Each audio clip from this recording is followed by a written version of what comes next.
One of the largest trends occurring today and underlying, I believe, just about everything we're experiencing in high tech is the transformation of computing, much in the way electric utilities got created 100 years ago or so.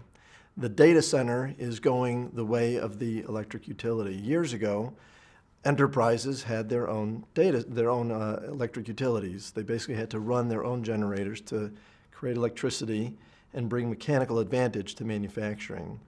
Over time, as we all know today, the electric generation got centralized and distributed over long wires. And it was the distribution over long wires that enabled this massive market and the massive leverage of electricity for all sorts of purposes. The same thing is happening today, and a lot of the same dynamics that occurred in the transformation of the electric utility are occurring with the data center utility, or what we've been calling utility computing. So that's one of the biggest trends, and it's affecting all aspects of computing. And for enterprises, one of the key challenges is how do we take advantage of moving this very expensive, what's today a very high expertise function within a company, to another third party that we may feel uncomfortable relying on. How do the tools that are required to ensure high degrees of availability and quality get evolved and deployed and put into place? How do enterprises better take advantage of what cloud computing has to offer, as opposed to being so focused on running the infrastructure themselves? That leads to a second macro trend that's happening in the industry.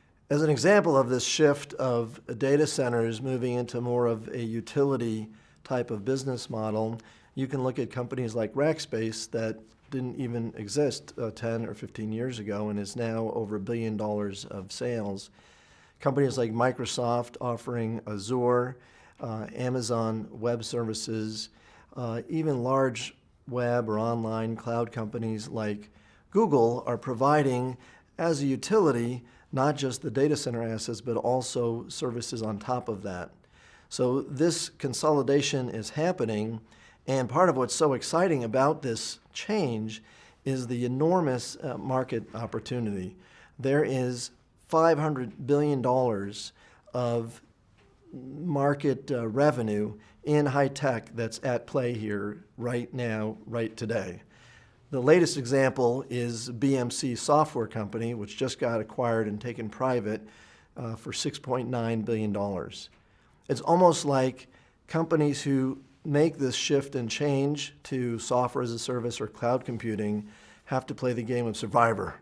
And either they'll survive and thrive making this shift into the new software as a service or cloud computing world, or they're going to die and the next generation of companies are going to fill the void and lead the way future.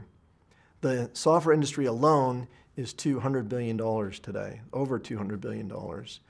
In addition to that, there's data center gear, there's networking equipment and software-defined networking that's going to completely replace the markets today that add up to, as I said before, over $500 billion.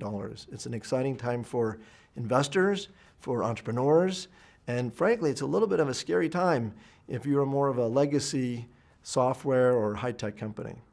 Another trend that we're just starting to scratch the surface on is what a lot of people today are calling big data or big data analytics, where we today can process and consume enormous volumes of information and then evaluate that information, pattern match, apply statistical algorithms to derive certain information or insights. And it's really just the tip of the iceberg. In the Valley here in Silicon Valley, we talk a lot about big data, and it's been a topic for a number of years. But the real use cases are just starting to emerge. And part of what's so interesting about this trend is that we're finding causal relationships are not necessarily as valuable as correlated relationships.